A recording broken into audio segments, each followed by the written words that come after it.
కేసీఆర్ ముఖ్యమంత్రి కావాలని చెప్పి ఇక్కడ పోచారం శ్రీనివాసరెడ్డికి ఓటేసిండ్రు. ఆ రోజు ఇదే పోచారం శ్రీనివాసరెడ్డిని ఓడగొట్టేందుకు పోచారం శ్రీనివాసరెడ్డి అనే పెద్ద మనిషి ఆంబోతట, ఆయన కొడుకులు ఇద్దరు దున్నపోతులట.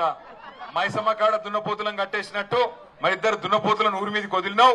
కంకరల కాంట్రాక్టు ఇసుక దోపిడి నీదే అని ఇదే అంబేద్కర్ చౌరస్తాల రేవంత్ రెడ్డి పోచారం శ్రీనివాసరెడ్డిని మరి ఆ రోజు తిట్టిన బూతులు ఇవి. ఆలోచన చేయండి, ఆగం కాకుండ్రి.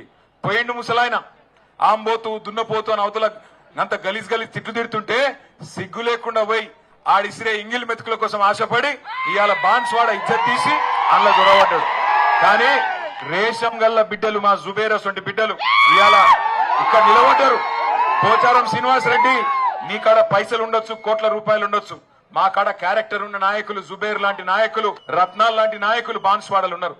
అన్నిటికీ మించి బాన్స్వాడ ప్రజలు ఇలా గులాబీ జెండా ఎగరాలని కోరుకుంటున్నారు.